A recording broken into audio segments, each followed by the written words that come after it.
देखिए, city light एक बहुत ही रेलेवेंट फिल्म है हमारे मुल्क के लिए, क्योंकि एक रूरल अर्बन माइग्रेशन का जो सिलसिला शुरू हुआ है कि हमारे गांव से, हमारे छोटे शहरों से जो महानगर की तरफ लोगों ने आना शुरू किया है, उससे हमारे मुल्क की जो एक सोशोलॉजिकल जो जिंदगी है वो बिल्कुल हमेशा हमेशा के लिए बदल जाएगी। क्योंकि जब गांव से एक व्यक्ति निकलता है या परिवार निकलता है तो उसकी जहनियत वो उस हिंदुस्तान से जुड़ी हुई होती है जो शायद 18th सेंचुरी या 17th सेंचुरी का हिंदुस्तान है। मगर जब 21वीं सदी के महानगर में आके वो अपनी जद्दोजहद शुरू करता है तो कुछ अचानक उसके अंदर उसको एक ऐसा एहसास होता है कि सब कुछ छीना जा रहा है उससे, उसके वैल्यूज, उसके सारी जो उसकी जो सोच जिसके ऊपर वो सालों से चलता रहा है, अचानक उसको लगता है कि कोई उससे छीन रहा है और उसे ऐसे कॉम्प्रोमाइजेस करने पड़ते हैं जिसकी उसने कभी कल्पना ही नहीं की होती है।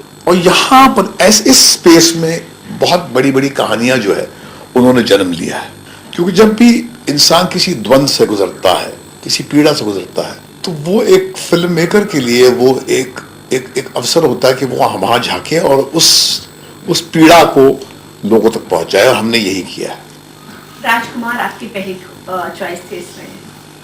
राजकुमार यादव साहब को हमने शायद में देखा और हमको लगा कि बहुत ही ब्रिलियंट एक एक्टर हमारे बीच में अचानक हरियाणा से चल के आ गया है। और उसकी खासियत यह है कि उसकी परफॉर्मेंस जो है किसी स्टार्स की परफॉर्मेंस से उसका कुछ लेना देना है नहीं, किसी से वो अपना क्राफ्ट उसने प्राप्त नहीं किया है। वो एक कैरेक्टर प्ले करते हैं और बिल्कुल इतनी सहजता से प्ले करते हैं कि आप बस देखते रहते हैं।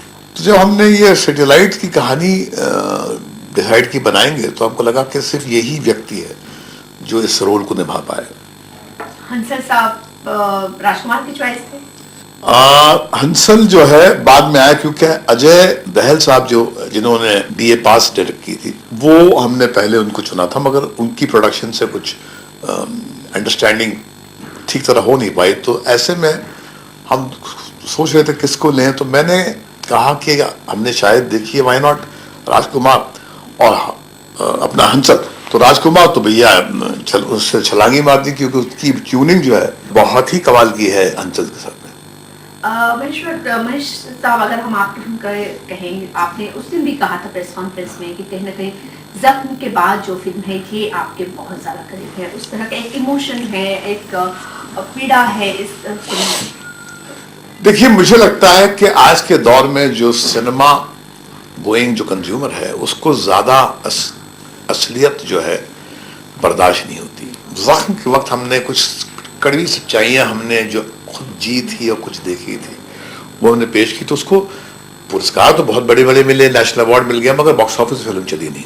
मैंने देखा है कि जो पिछले 10-15 साल में हमने फिल्में बनाई हैं वो बहुत कामयाब इसलिए हुई हैं क्योंकि वो आपको सपनों की दुनिया में ही बांध के रखती है।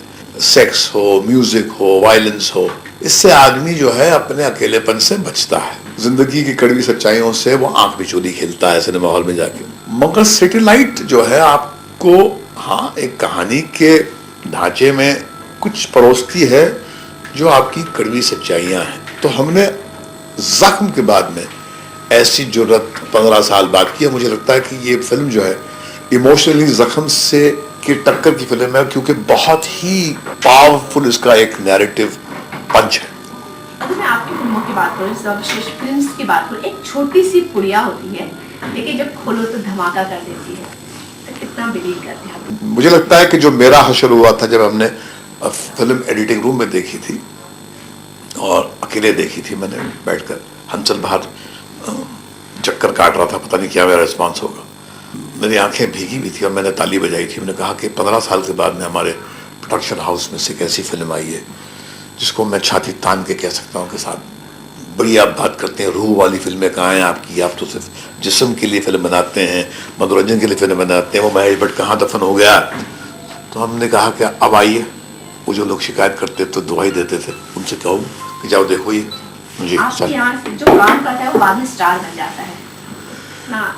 देखिए, हमने बहुत सारे नए लोगों के साथ काम किया, actors, actresses, music directors, singers, directors, ये सच है कि हमारे प्लेटफॉर्म से बहुत सारे लोगों ने अपने आप को लॉन्च किया है, मगर उनके खुद का टैलेंट होता है जो उन्हें ले जाता कहीं पर।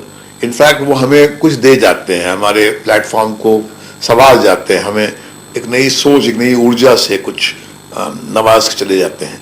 तो मैं उनका आभारी हूँ। मगर मुझे लगता है कि ये कहना कि हमने बहुत सारे लोगों को ब्रेक दिया है ये और उनको स्टार बनाया, ये कंप्लीटली एक ऑथेंटिक स्टेटमेंट नहीं है, क्योंकि ये एक म्यूचुअल नीड होती है जो हम एक दूसरे की पूरी करते हैं।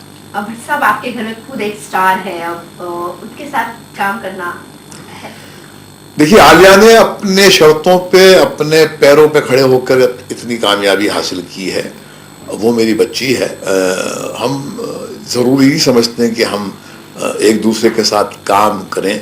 अगर कभी एक ऐसी कहानी हमको लगता है हमें हासिल होगी और हमको लगेगा कि इसके लिए हमें आलिया को अप्रोच करना चाहिए, तो हम ज़रूर करेंगे। मगर फिर उसको एक्सेप्ट करना या उसको रिजेक्ट करना वो उसकी अपनी डिसीजन पर निर्भर होगा। उसके अपने मैनेजर्स हैं, उसके अपना एक जीवन का एक उसका एक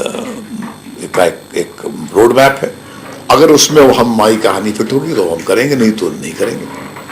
thank you so much Manish ji and all the best आपकी इस फिल्म के लिए, जैसे और फिल्मों ने इतनी सक्सेस हासिल की है। Thank you.